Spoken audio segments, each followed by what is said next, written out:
Some people walk into a room and everyone notices. Some people walk into a room and everyone ignores them. But then there are those rare people who walk into a room, get ignored, get disrespected, get treated like they are nothing, and then the truth about who they really are comes out and changes everything. This is one of those stories. This is the story of a woman who was judged before she even opened her mouth. A woman who was looked at with suspicion simply because of how she appeared. A woman who stood quietly while people around her made assumptions about her character, her background, and her worth. And when the truth finally came out, it did not just surprise the people in the room. It shamed them, it humbled them, and it taught them a lesson they would never forget. If you think you know someone just by looking at them, this story will prove you wrong. And if you have ever been the person who was judged unfairly, this story will remind you that the truth always finds its way to the surface. Always. The morning was cold and grey when Maria Santos stepped out of her small apartment in Virginia Beach. She wore a simple, dark coat, her hair pulled back in a neat bun, and she carried a brown leather bag over her shoulder that had seen better days. She looked like any other working woman heading out early to start her day. There was nothing about her appearance that would make someone stop and stare. She was average height, average build, and she moved with the quiet confidence of someone who had learned long ago that the world does not always welcome you with open arms. Maria had come to the United States from the Philippines when she was just 19 years old. She had arrived with almost nothing, a small suitcase, a few $100s saved over years of working odd jobs back home, and a dream that maybe, just maybe, life in America would give her a chance to become something more than what her circumstances had decided for her. That was 23 years ago. She was now 42, and life had given her some things and taken away others. She had worked as a house cleaner, a caretaker for elderly people, a cook in a small restaurant, and for the past 6 years, she had been working as a janitor at a naval base in Norfolk, Virginia. She never complained about her work. She showed up every day, did her job well, and went home. She was polite to everyone she met. She smiled at the officers who walked past her in the hallways. She nodded at the security guards who checked her badge every morning. She cleaned the offices, the meeting rooms, the bathrooms, and the long corridors without ever expecting anyone to thank her, and most of the time, nobody did. She was invisible, the kind of person people look right through, as if she is not even there. But Maria did not mind being invisible. She had learned that being invisible was sometimes safer than being seen. When you are seen, people judge you. They make up stories about you in their heads. They decide who you are before you have the chance to show them. And Maria had been judged enough times in her life to know that it never led to anything good. That particular morning, Maria arrived at the naval base at her usual time, 6:30 in the morning. She showed her badge to the guard at the gate just like she did every single day. But something was different this time. The guard, a young man she had never seen before, looked at her badge, then looked at her face, then looked at her badge again. He frowned. "Hold on," he said, raising his hand. "Step to the side, please." Maria felt her stomach tighten. She had been coming to this base for 6 years. She had never once been stopped like this. She stepped to the side as the guard picked up his phone and made a call. She stood there, her hands folded in front of her, waiting. Other workers walked past her, glancing at her curiously. Some of them she recognized. They had seen her every morning for years, but none of them stopped to ask if she was okay.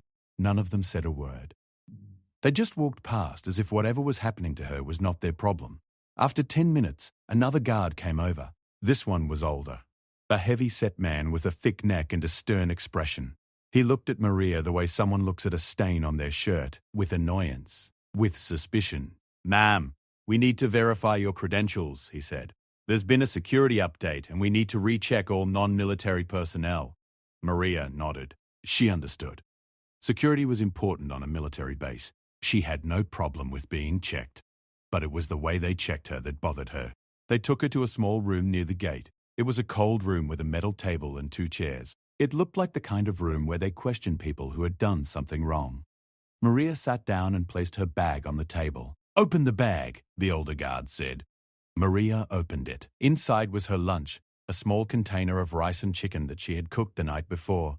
There was a worn-out wallet with her identification cards, a small Bible with a cracked spine, a pack of tissues, and a photograph, old and faded, of a young man in a military uniform. The guard picked up the photograph and looked at it. "Who's this?" he asked. "My son," Maria said quietly. The guard looked at the photograph for a moment, then put it back down without saying anything.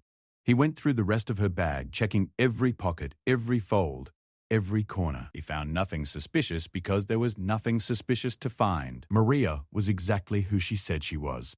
A janitor, a cleaning woman, nobody important. But the guards were not done. They made her wait in that room for another 45 minutes while they ran her background check again, even though it had been done 6 years ago, and again every year since. Maria sat there silently, her hands in her lap, her eyes focused on the table in front of her. She did not argue. She did not raise her voice. She did not ask why she was being treated this way when she had done nothing wrong. She just waited, because that was what she had always done. Wait. Be patient. Do not cause trouble. When they finally let her go, she was almost an hour late for her shift. She walked quickly to the building where she worked, a large administrative building where high-ranking officers had their offices. Her supervisor, a woman named Diane, was waiting for her near the supply closet with her arms crossed. "You're late," Diane said. It was not a question. It was an accusation. "I was held at the gate," Maria explained. "They said there was a security check." Diane looked at her with narrowed eyes. "A security check? For you?" The way she said it made it sound like Maria was lying, like she had made up the story to cover for being late. "Yes," Maria said simply. "They checked my bag and my badge. I waited for almost an hour." Diane sighed, the kind of dramatic sigh that is meant to make the other person feel small. "Fine. Just get to work. You have a lot to catch up on. Admiral Richardson's office needs to be cleaned before his meeting at 9, and I mean spotless, Maria. Not like last time." Maria did not respond to the insult. There had been nothing wrong with how she cleaned the Admiral's office last time or any time before that, but she had learned that arguing with Diane was pointless. Diane had been her supervisor for 3 years, and in those 3 years, she had never once said anything kind to Maria. She criticized her work constantly, gave her the hardest assignments, and spoke to her in a tone that made it clear she considered Maria beneath her. Maria grabbed her cleaning cart and headed to the Admiral's office on the 3rd floor. The hallways were already busy with officers and staff moving from one room to another. Some of them nodded at her as she passed.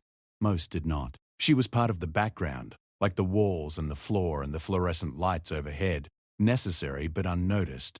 When she reached Admiral Richardson's office, she knocked on the door to make sure no one was inside. There was no answer, so she let herself in with her master key. The office was large and impressive, with dark wood furniture, an American flag standing in the corner, and a large window that looked out over the base. There were photographs on the walls showing the Admiral with important people, politicians, generals, foreign leaders. There were medals and awards displayed in a glass case. Everything about the room spoke of power, authority, and importance. Maria began her work, dusting the shelves, wiping down the desk, vacuuming the carpet.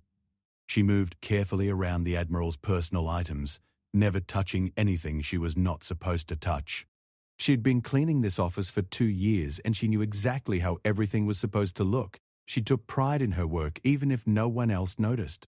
As she was finishing up, she heard voices in the hallway outside. 2 men were talking, and they were not being quiet about it. She recognized one of the voices. It belonged to Commander Hayes, a tall, sharp-featured man who worked in the same building. The other voice she did not recognize. "Did you hear? They held up that cleaning lady at the gate this morning," Commander Hayes was saying, the Filipino woman. "Maria, I think her name is." "Yeah, I heard about that," the other man replied. "What was the deal?" "New security protocols. They're checking all the contract workers. But honestly, with everything going on in the world right now, can you blame them for being extra careful? You never know about these people." Maria froze. These people. She stood there, perfectly still, holding a dust cloth in her hand, and listened. She knew she should not listen. She knew it would only hurt.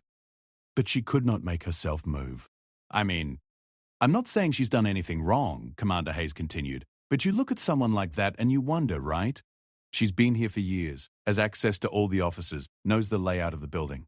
If someone wanted to plant an insider, that's exactly the kind of person they'd use. Someone nobody pays attention to."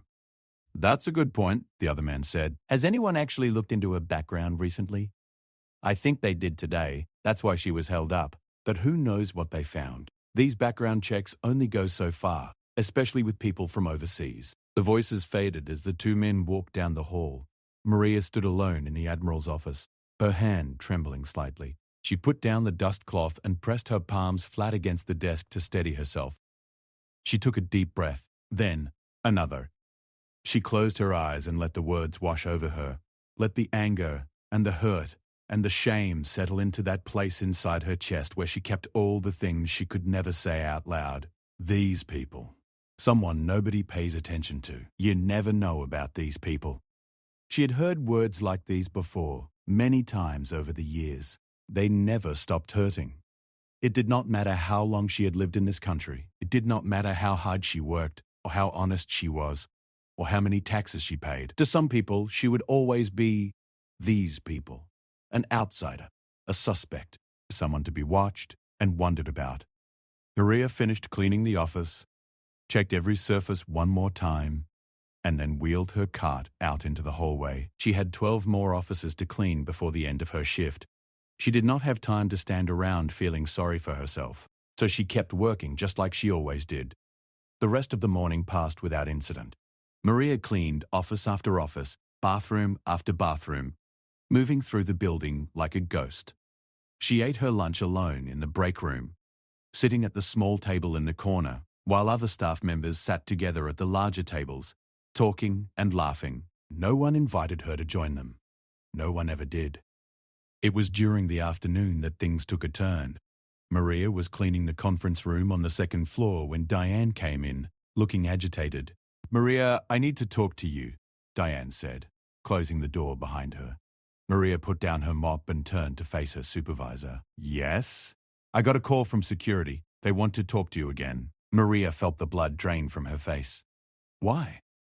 "I already went through the check this morning." Dusty sighed. "I don't know why.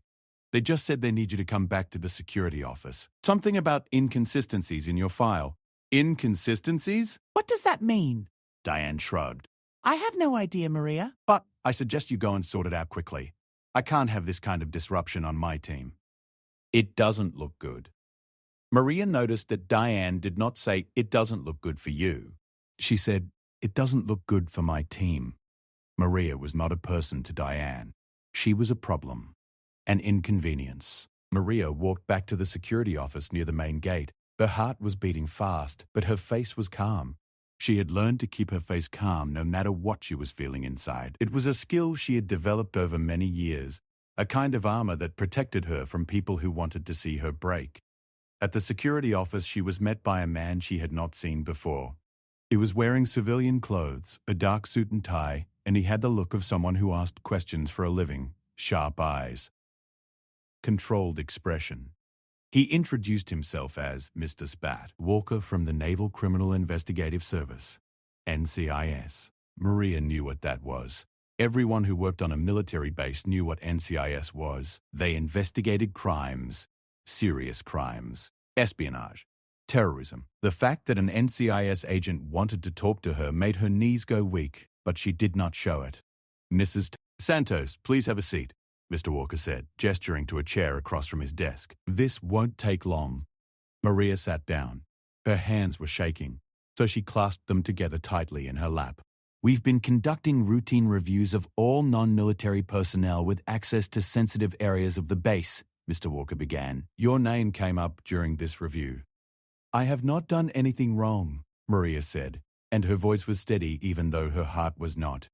"No one is saying you have," Mr. Walker replied, though his tone suggested otherwise. "We just have a few questions. For instance, can you explain your relationship with Rear Admiral James Carter?" Maria blinked. "Admiral Carter? I clean his office sometimes." "That is my relationship. I clean his office. You've been seen entering and leaving his office at unusual hours. I clean early in the morning and sometimes in the evening after everyone has gone home. That is when I am scheduled to clean." Walker wrote something in his notebook. "And you've never had any personal conversations with Admiral Carter?" "He has said good morning to me a few times. I have said good morning back. That is all. Do you know anyone in the military personally? Friends? Family?" Maria hesitated. The photograph in her bag flashed through her mind, the young man in uniform. her son, but something inside her told her to be careful. She did not understand what was happening or why they were asking these questions, and she had learned from experience that sometimes the truth is not enough to protect you. I know many people who work here, she said carefully, but they are not close friends. Just people I see every day. Walker looked at her for a long moment, his eyes scanning her face as if searching for a crack in her composure. It did not find one. That will be all for now, Mrs. Santos. But please don't leave the area. We may have more questions for you. Maria stood up, nodded, and walked out of the office. When she stepped outside into the cold afternoon air, she let out a breath she did not know she had been holding. Her legs felt weak. Her hands were still shaking. She leaned against the wall of the building and looked up at the grey sky. She thought about calling her son. She thought about telling him what was happening, but she did not want to worry him. He had his own life, his own responsibilities. And besides, she had always handled her problems on her own. That was who she was. That was who she had always been. She went back to work and finished her shift in silence. When she left the base that evening, the guard at the gate looked at her differently than he had that morning. Not with suspicion this time, but with something worse. Curiosity. The kind of curiosity that people have when they think they know something about you that you do not want them to know. Maria drove home in the dark, parked her old car in front of her apartment building, and sat in the driver's seat for a long time without moving. The engine was off. The radio was off. Everything was quiet, except for the sound of her own breathing. She thought about her life, about the years she had spent working, saving, sacrificing, about the dreams she had when she first came to this country, about the reality of what those dreams had become. She thought about her son and the photograph in her bag and the secret she had kept for so many years. A secret that was about to change everything. She did not know it yet, but the next morning would be the beginning of the end of the life she had known. The questions, the suspicion, the cold rooms and sharp-eyed investigators, all of it was building toward a moment that no one on that base could have predicted. A moment when the truth about Maria Santos would come crashing down on everyone who had ever looked at her and seen nothing. But that moment was still hours away. For now, Maria sat in her car in the dark and prayed. She prayed for strength. She prayed for patience, and she prayed that when the truth finally came out, it would not destroy everything she had worked so hard to protect. The night was long, and sleep did not come easily. Maria lay in her bed, staring at the ceiling, listening to the sounds of the apartment building around her. The neighbor's television through the thin wall, a dog barking somewhere outside, the hum of the refrigerator in her kitchen. These were the sounds of her life, small, ordinary sounds. The sounds of a woman who had never asked for anything except to be left alone to do her work and live her life in peace. But peace, she was beginning to understand, was not something that was given to people like her. It was something she would have to fight for. And the fight was about to begin.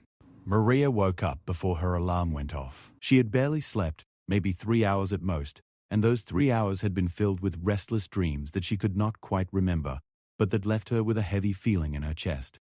She lay in bed for a few minutes, staring at the small crack in the ceiling that had been there since the day she moved into this apartment 4 years ago. The landlord had promised to fix it. He never did. Maria had stopped asking. She got out of bed, went to the bathroom, splashed cold water on her face, and looked at herself in the mirror. Her eyes were tired. There were lines around her mouth that had not been there a few years ago. Her hair, which she always kept neat and tidy, had streaks of grey running through it that seemed to multiply every month.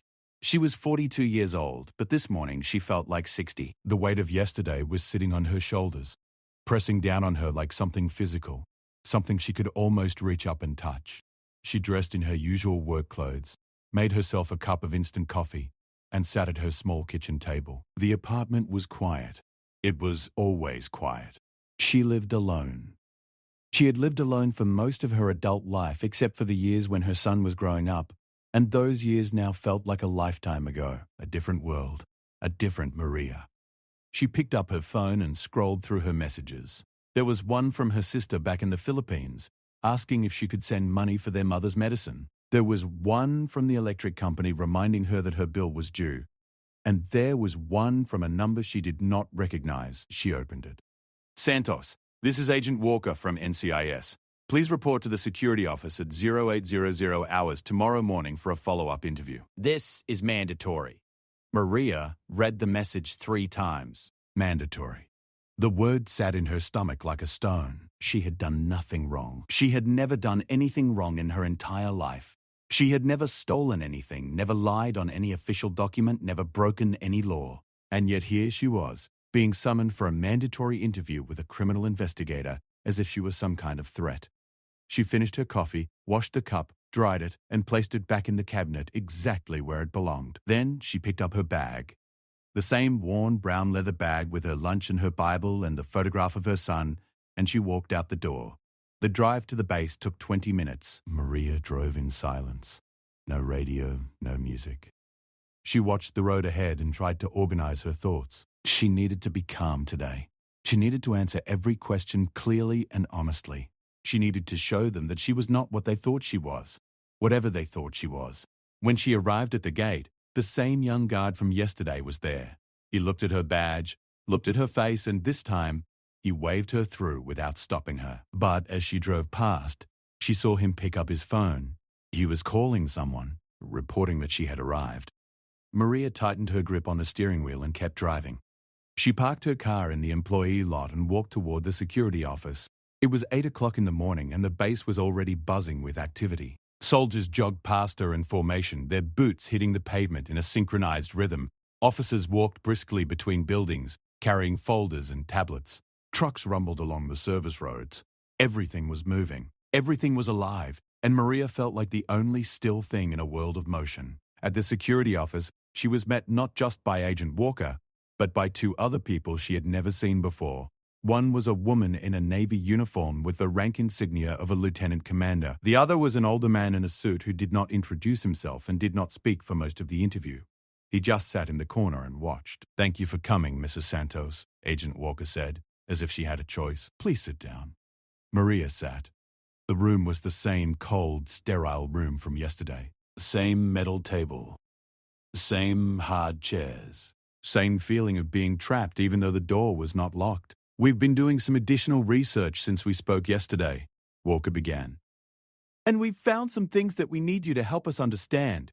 Maria's hands were clasped tightly in her lap. "What things?" she asked. "For starters, your financial records. You're a janitor making roughly $32,000 a year, correct?" Yes. "And yet, over the past 3 years, you've sent nearly $45,000 overseas." "To the Philippines."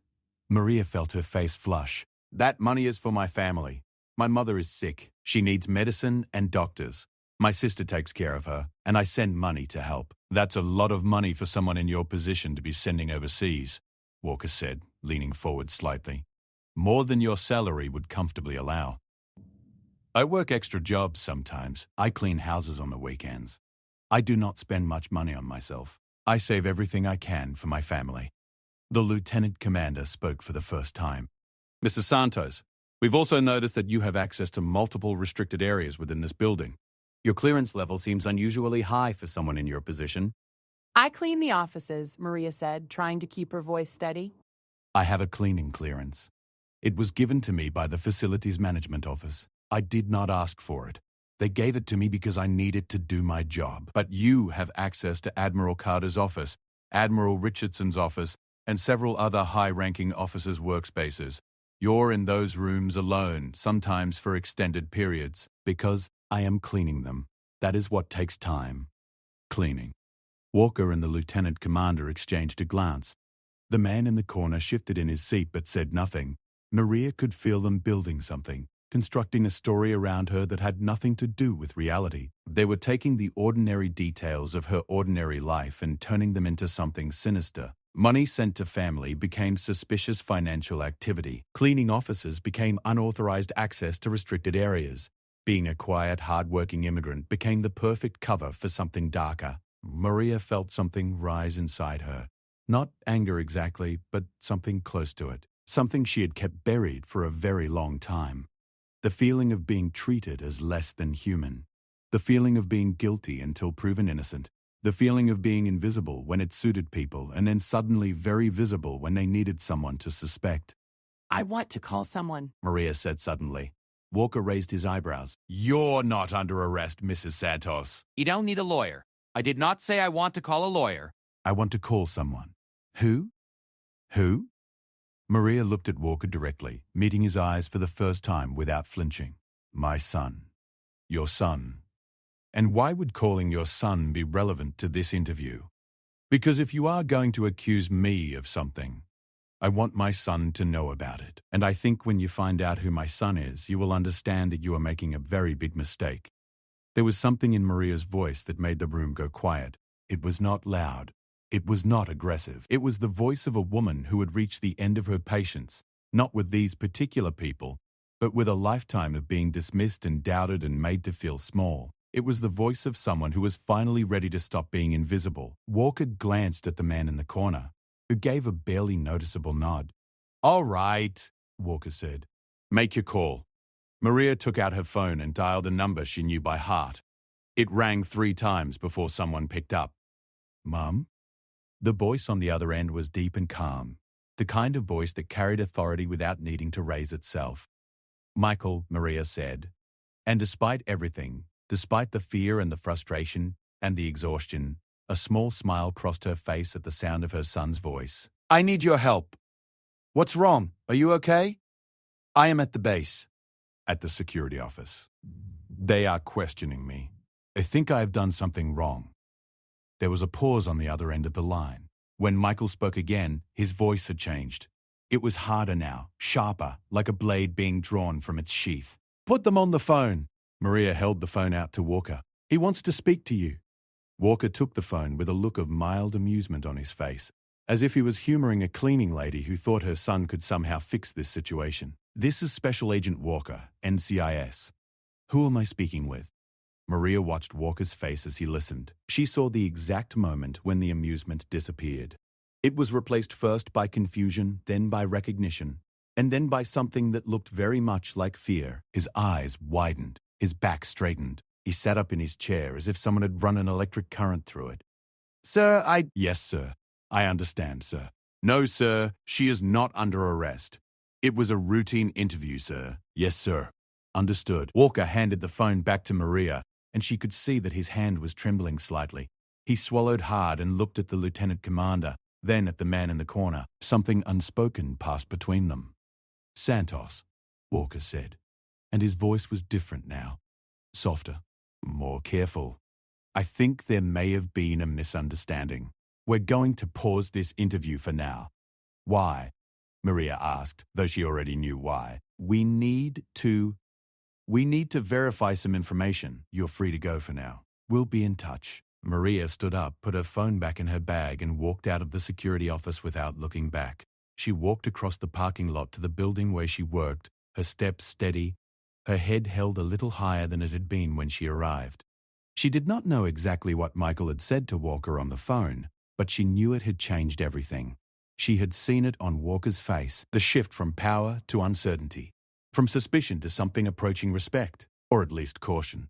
She cleaned offices. She mopped floors. She emptied trash cans. She did everything she always did, in the same way she always did it. But there was something different about her now. A lightness, a sense of relief mixed with a deeper, more complicated feeling. She had kept her son's identity a secret for so long, not because she was ashamed of him, but because she wanted to be seen for who she was, not who her son was. She wanted people to respect her for her own work, her own character, her own worth. Not because of someone else's rank or title, but the world did not work that way. The world judged people by labels, by titles, by uniforms and badges and last names. And sometimes when the world refused to see you, you had to force it to look. That afternoon, as Maria was cleaning the conference room on the 2nd floor, Diane appeared in the doorway. But this time, Diane's expression was different. The usual irritation and contempt were gone, replaced by something Maria had never seen on her supervisor's face before. Nervousness. Maria, Diane said, and even her voice was different, almost careful. I just got a call from the base commander's office. They want to see you. Maria put down her cleaning cloth. The base commander? Why? They didn't say. But they sent a car for you. Diane paused and then added something she had never said to Maria in 3 years of being her supervisor. Is there anything you need? Maria almost laughed. Is there anything you need? 3 years of being talked down to, criticized, ignored. And now suddenly Diane wanted to know if there was anything she needed. The absurdity of it was almost funny. Almost. "No thank you," Maria said. "I am fine." She walked outside to where a black SUV was waiting. A young officer in a crisp uniform held the door open for her. "Mrs. Santos? Please, come with me." Maria climbed into the back seat of the SUV. The leather was soft and clean. The car smelled new. It was a far cry from her old sedan with its cracked dashboard and the air freshener that had stopped working months ago. She sat quietly as the officer drove her across the base to the headquarters building, a large, imposing structure that she had only seen from the outside. Inside, she was led down a hallway lined with portraits of admirals and generals, men and women in decorated uniforms who stared down from their frames with expressions of authority and dignity. At the end of the hallway, the officer opened a heavy wooden door and gestured for Maria to enter. The room was large and impressive, even more so than Admiral Richardson's office. There was a long conference table surrounded by leather chairs, and at the far end of the table, 3 people were seated. One was the base commander, Captain Robert Ellis, a man Maria had seen only in photographs on bulletin boards. The second was Agent Walker, who looked considerably less confident than he had a few hours ago. The third was the silent man from the corner, who Maria now noticed was wearing a small pin on his lapel that identified him as someone from the Department of Defense. "Mrs. Santos, please sit down," Captain Ellis said. His tone was formal but not unkind. "We owe you an apology." She folded her hands in front of her, a habit she had developed over years of sitting in rooms where she felt out of place. "It has come to our attention," Captain Ellis continued, "that there has been a serious error in how you were treated over the past 2 days. The security review that flagged your file was routine, but the way it was handled was not. You were subjected to questioning that was inappropriate and based on unfounded assumptions. For that, I am sorry." Maria looked at Captain Ellis. She looked at Walker. She looked at the man from the Department of Defense. And for the first time in 2 days, she felt the knot in her chest begin to loosen. "I accept your apology," she said quietly. "There's something else," Captain Ellis said, and there was a note of discomfort in his voice, as if what he was about to say embarrassed him. "We've been informed of your son's identity and his service record. I have to say, Mrs. Santos, I'm surprised that this information was not in your file. I never told anyone about my son," Maria said. "I did not think it was important for my job." Walker shifted in his seat. "With all due respect, Mrs. Santos, your son is one of the most decorated officers in the Navy. His identity is very much relevant, especially given the areas of the base you have access to." "My son's service has nothing to do with my work," Maria said firmly. "I am a janitor. I clean buildings. That is what I do. I should not need my son's name to be treated with respect." The room went silent. Maria's words hung in the air like a bell that had been struck and was still vibrating. She was right, and everyone in the room knew it. She should not have needed her son's name to be treated with basic dignity. But she had needed it, and that fact was a mirror that reflected something uncomfortable back at every person sitting at that table. Captain Ellis cleared his throat. "You're absolutely right. And that's something we need to address. But for now, I want you to know that any investigation into your background has been closed. Completely. You are cleared to continue your work without any further interruption." She wanted to say more. She wanted to tell them about the guard at the gate who looked at her badge as if it was a forgery. She wanted to tell them about Commander Hayes and his comment about these people. She wanted to tell them about Diane and the years of small cruelties and condescension. She wanted to tell them about every time she had been looked through, talked over, dismissed, and doubted, but she did not. Because she knew that some things could not be explained in a conference room. Some things had to be lived to be understood. Instead, she stood up, thanked the captain, and walked out of the room. As she stepped into the hallway, her phone buzzed. It was a text from Michael. "I'm coming to the base tomorrow, Mum. We need to talk." Maria read the message and felt a wave of emotion that she could not quite name. Pride, fear, love, relief. All of it mixed together in a way that made her eyes sting. She blinked hard, took a deep breath, and walked out of the headquarters building into the late afternoon sun. The base looked different to her now, not because anything had physically changed, but because she was seeing it through different eyes. For 6 years she had walked these grounds as a ghost, seen but not noticed, present but not acknowledged. And now, because of a phone call and a name, suddenly she was visible. Suddenly, She mattered. But the question that burned in her mind as she walked back to her building was this: should it have taken all of this for them to see her as a human being? Should it have taken her son's name and rank and record for people to treat her with basic decency? The answer was no. And that no was louder than anything anyone had said to her in the past 2 days. She returned to her cleaning cart. She picked up her mop and she went back to work. Because that was who Maria Santos was. Not the mother of someone important. Not a name attached to a rank. Just a woman who showed up every day, did her job, and asked for nothing more than to be treated like a person. Tomorrow, Michael would come, and everything would change again. But tonight, Maria would clean floors and empty trash cans and wipe down desks. Tonight, she would be exactly who she had always been, and she would do it with her head held high. Because she had nothing to be ashamed of. She never had. The evening was quiet on the base. Most of the officers had gone home, and the hallways were empty except for the occasional security guard making rounds. Maria worked in the silence, moving from room to room with the practiced efficiency of someone who had done this work for thousands of days. The rhythm of cleaning was familiar to her, comforting even. Spray, wipe, rinse. Sweep, mop, dry.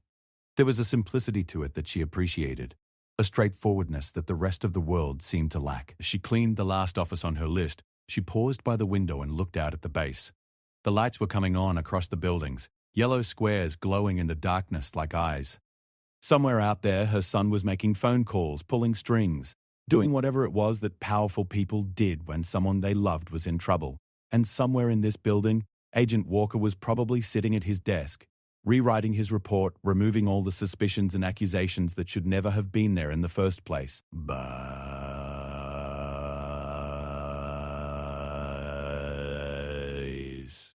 Maria placed her hand flat against the cold glass of the window. She could see her reflection in it, a small woman in a cleaning uniform barely visible against the lights of the base behind her. She looked at her reflection for a long moment, and then she smiled. A small smile, a private smile. The smile of a woman who knew something that no one else knew yet. Tomorrow, they would all find out the truth about her son. Tomorrow, they would learn that the quiet Filipino cleaning lady had raised one of the most remarkable men in the United States Navy. Tomorrow, everything would change. But tonight, Maria Santos finished cleaning the last office, turned off the lights, and went home. Maria woke up the next morning with a strange calmness that she had not felt in days. It was the kind of calmness that comes not from the absence of problems, but from the knowledge that the truth is about to come out and there is nothing left to hide. She went through her morning routine the same way she always did. She brushed her teeth, combed her hair, made her coffee, packed her lunch. But today she also did something she had not done in a long time. She ironed her best blouse, a white one she had bought 3 years ago for a church event and had rarely worn since. She put it on under her cleaning uniform and looked at herself in the mirror. She looked the same as always, a middle-aged woman in a janitor's outfit. But underneath, she was wearing her best, and somehow that made a difference. Michael had texted her late the night before. His message was short and direct, the way he always communicated. "I'll be there at 1000. Don't worry about anything." I've got this! Maria had read the message and felt a mixture of gratitude and guilt. Gratitude because her son had always been there for her, even when he was thousands of miles away on the other side of the world doing things she could not imagine. Guilt because she had always told him that she did not need help, that she could handle things on her own, that he should focus on his career and not worry about her. And now here she was, needing him, needing his name, his rank, his authority to protect her from people who should never have threatened her in the first place. She drove to the base in the early morning darkness. The guard at the gate checked her badge and waved her through without a word. No delay, no suspicious looks, no phone calls. Word had already spread, she could tell. The way the guard looked at her was different from every other morning. There was a carefulness in his eyes, a politeness that had not been there before. Maria noticed it but said nothing. She drove to the parking lot, collected her things, and walked to the building. The morning hours passed slowly. Maria cleaned her assigned offices, but her mind was elsewhere. She kept checking the clock on the wall, watching the minutes tick toward 10 o'clock. She wondered what Michael would look like. She had not seen him in person for almost 8 months. They talked on the phone every week, sometimes twice a week, But phone calls were not the same as seeing someone's face, reading their expressions, feeling the warmth of their presence in the room. At 9:45, Maria was in the third-floor hallway when she heard a commotion downstairs, voices, movement, the sound of doors opening and closing. She walked to the stairwell and looked down, and what she saw made her heart stop. Walking through the front entrance of the building was a man in a navy dress uniform so covered with medals and ribbons that it seemed to shine under the fluorescent lights. He was tall, broad-shouldered, with dark hair cut short in the military style and a face that combined the soft features of his mother with the strong jaw and commanding presence of a born leader. Behind him walked two aides, also in uniform, carrying folders and tablets. And behind them, walking quickly to keep up, was Captain Ellis, the base commander himself, looking like a man who had been caught off guard and was trying very hard not to show it. The man in the decorated uniform was Rear Admiral Michael Santos Carter, United States Navy, commander of Naval Special Warfare Group 2, a Navy SEAL who had earned every medal on his chest through 20 years of service that included multiple combat deployments, classified operations in places that did not officially exist, and a career so distinguished that his name was spoken with reverence in military circles from Virginia to the Pentagon, and he was Maria's son. The hallway fell silent as Admiral Carter walked through it. Officers who had been chatting stopped mid-sentence. Staff members who had been walking to their offices froze in place. Everyone stared. Not because they did not recognize him. Some of them did, and those who did looked even more shocked than those who did not. They stared because they could not reconcile what they were seeing. This man, this admiral, this SEAL, was the son of the cleaning lady, the Filipino woman with the mop and the worn-out leather bag. It did not compute, did not fit the story they had written about Maria Santos in their heads. Maria stood at the top of the stairs and looked down at her son. Michael looked up and saw her. For a moment, just a brief moment, the admiral disappeared and the son appeared. His face softened, his eyes warmed. He smiled at her. A smile that belonged to a boy who had grown up watching his mother scrub floors so that he could go to school. A boy who had eaten rice and canned fish for dinner so that there would be money for his books. A boy who had promised his mother on the day he left for the Naval Academy that he would make her proud. He had kept that promise. Maria walked down the stairs slowly. Michael met her at the bottom and, in front of everyone watching, he wrapped his arms around his mother and held her. He held her the way a son holds a mother who has given everything for him. Tightly, gently, with a love that did not need words. "I'm here, Mom," he said quietly. "Nobody's going to bother you again." Maria pressed her face against his chest. She could feel the metals pressing against her cheek, cold and hard and real. She wanted to cry, but she did not. Not here. Not in front of these people. She would cry later, in the privacy of her apartment, where no one could see. For now, she pulled back, looked up at her son, and nodded. "I know," she said. "I know you are here." Michael turned to Captain Ellis, who had been standing a few feet away, trying to look composed and failing. "Captain, I'd like to use your conference room. We need to have a conversation about how my mother has been treated on this base." "Of course, Admiral," Ellis said immediately. "Right this way." They walked together down the hallway toward the conference room. And, as they walked, Maria noticed something extraordinary. Every person they passed moved out of the way. Officers stepped to the side. Staff members pressed themselves against the wall. People who had never once acknowledged Maria's existence suddenly could not take their eyes off her, and the expressions on their faces were all variations of the same thing: shock, disbelief, and, in some cases, a deep, creeping shame. Commander Hayes was standing near the water fountain when they passed. Maria saw him, and he saw her. His face went white. He opened his mouth as if to say something, then closed it. Maria looked at him for just a moment, and in that moment she thought about what he had said in the hallway 2 days ago. "You never know about these people." She wanted to stop and ask him what he knew now, but she did not. She kept walking because she was done proving herself to people who had already made up their minds about her. In the conference room, Michael sat at the head of the table. Maria sat next to him. On the other side were Captain Ellis, Agent Walker, the lieutenant commander from the previous interview, and the silent man from the Department of Defense who turned out to be an undersecretary named Patterson. Diane had also been called in, and she sat at the far end of the table looking as if she wanted the floor to open up and swallow her. Michael spoke first, and when he spoke, the room listened, not just because of his rank, but because of the way he carried himself. There was a quiet power in him that demanded attention without raising its voice. It was a power that Maria recognized because she had seen it before. In her own father back in the Philippines, a fisherman who had led his village through typhoons and famine with nothing more than his word and his will. "I want to understand exactly what happened here," Michael began. "My mother has worked on this base for 6 years. She has passed every security check, every background review, every evaluation. She has a spotless record. And yet, in the past 2 days, she has been pulled from her work, interrogated, and treated like a criminal suspect. I want to know why." Walker shifted uncomfortably in his seat. "Admiral, as I explained on the phone, it was part of a routine security review of all non-military personnel with access to sensitive areas." "I understand that," Michael said. "What I don't understand is why my mother was singled out. How many other janitors were pulled into a room and questioned about their financial records? How many other cleaning staff were asked to explain their relationship with the officers whose spaces they clean?" Silence.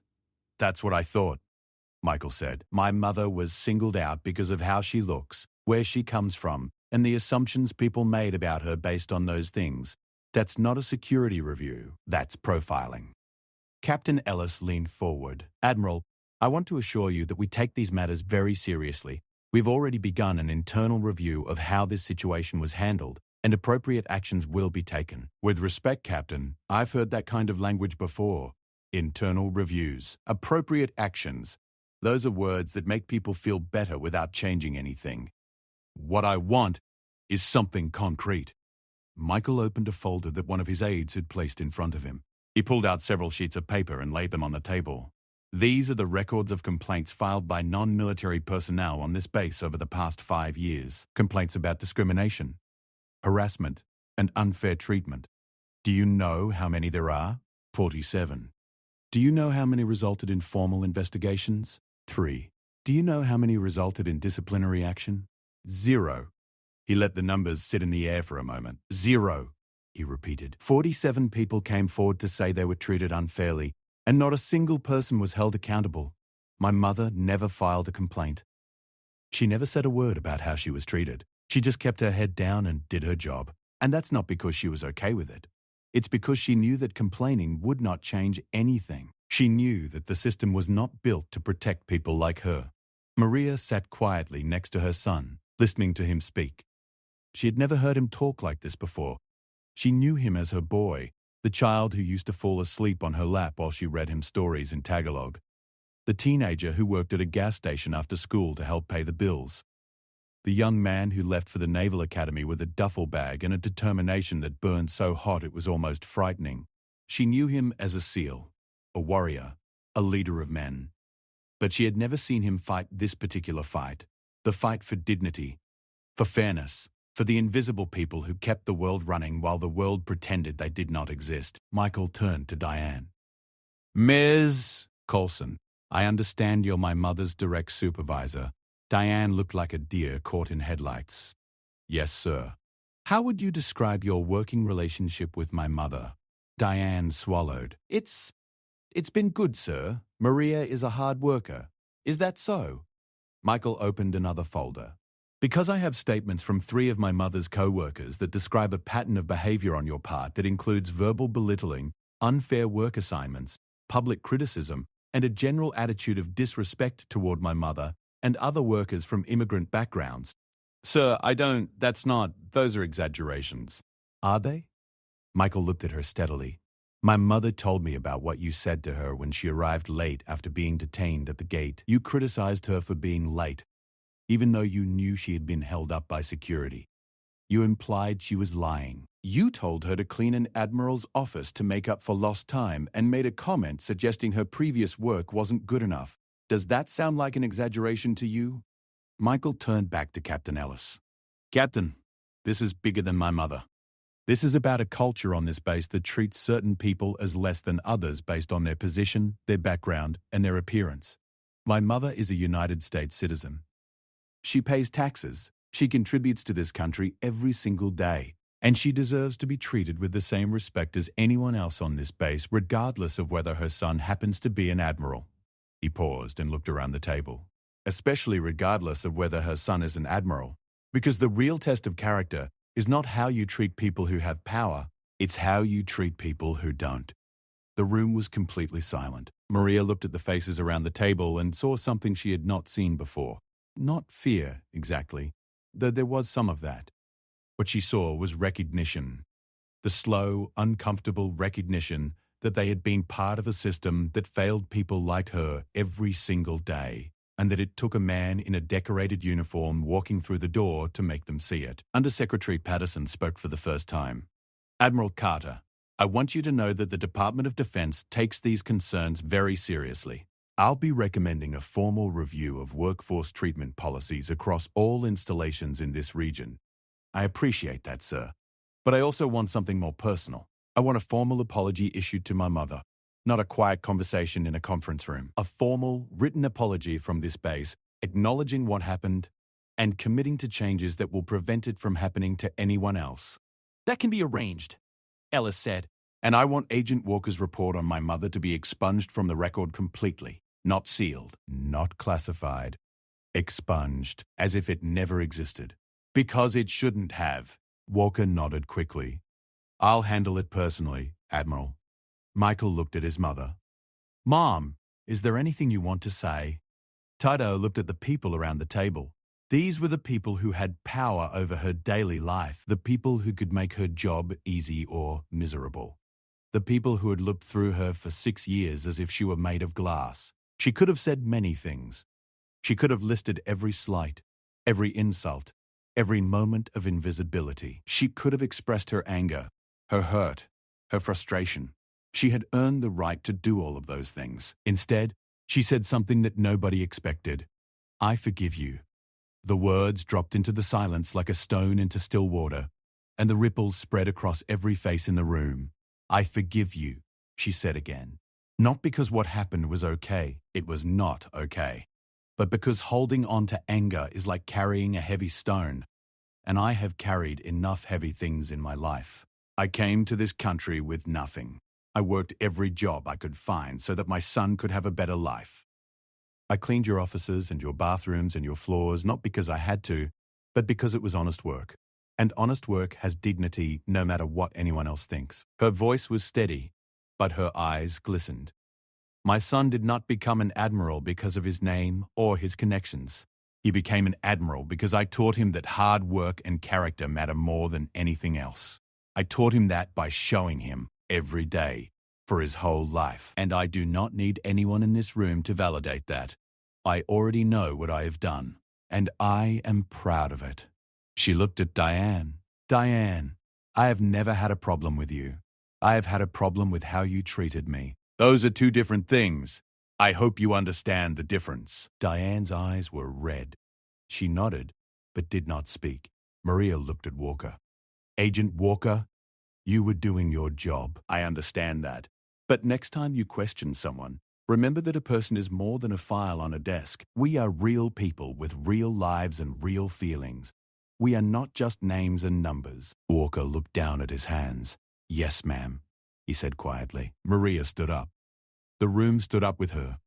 Automatically, instinctively, the way people stand when someone of importance rises. And for the first time in 6 years on that base, Maria Santos was treated like someone of importance, not because of her son's medals, not because of his title, but because she had just shown every person in that room what true strength looks like. Michael walked his mother out of the conference room and down the hallway.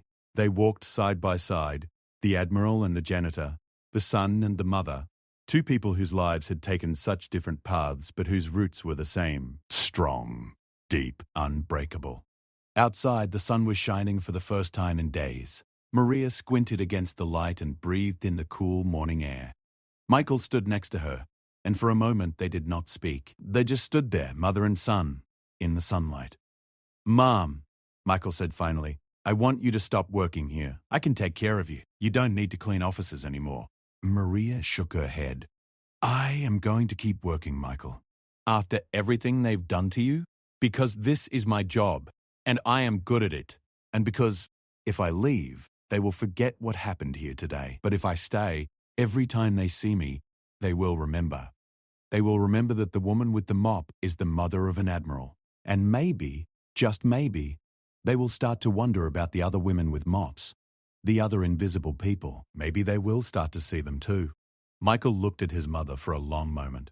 Then he smiled, the same smile she had given him when he told her he wanted to join the Navy. A smile full of pride and love and the bittersweet knowledge that the people we love will always choose their own path, even when we wish we could carry them. "You're the toughest person I know, Mum," he said. "I learned it from your grandmother," Maria replied. "She was tougher." They laughed together, standing in the parking lot of a naval base, and for that one moment, rank and title and position meant nothing. They were just a mother and her son, sharing a joke, sharing a laugh, sharing a bond that no amount of suspicion or prejudice or injustice could ever break. Michael left that afternoon. He had meetings in Washington, briefings at the Pentagon, responsibilities that pulled him away. But before he left, he walked with his mother back to her cleaning cart. He looked at the mop, the bucket, the bottles of cleaning solution, the rags. He looked at all of it, the tools of his mother's trade, and he touched the handle of the mop the way a soldier touches a weapon, with respect. "I'm proud of you, Mom," he said. "I know," Maria said. "Now go. You have important things to do." "So do you," he said, and he meant it. Maria watched her son walk away, his uniform catching the sunlight, his medals glinting like small stars. She watched until he reached his car, until he got in, until the car drove off the base and disappeared around a corner. Then she turned back to her cart, picked up her mop, and went back to work. The hallway was quiet. The building was almost empty. Maria pushed her cart to the next office on her list, opened the door, and stepped inside. She looked at the dusty shelves, the dirty windows, the cluttered desk. She took a breath, picked up her cloth, and began to clean. And as she cleaned, she hummed a song her mother used to sing to her when she was a little girl in the Philippines. A song about the rain and the sea and the way the sun always comes back after the storm. She hummed it quietly to herself in an empty room on a military base where she had been invisible for 6 years. But she was not invisible anymore. She would never be invisible again. In the weeks that followed, things changed on the base. Not overnight and not dramatically, but they changed. A new policy was put in place requiring all personnel, military and civilian, to complete training on workplace respect and inclusion. Diane was reassigned to a different department after an internal review confirmed a pattern of discriminatory behavior. Commander Hayes received a formal counseling notice in his record. The security office updated its protocols to ensure that routine reviews did not disproportionately target workers based on race or national origin. And Maria Santos kept coming to work every morning at 6:30.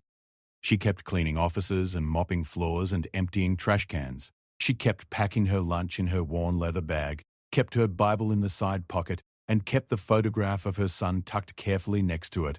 But now, when she walked through the hallways, people said good morning to her, not because they had to, not because they were afraid of her son, but because they finally saw her.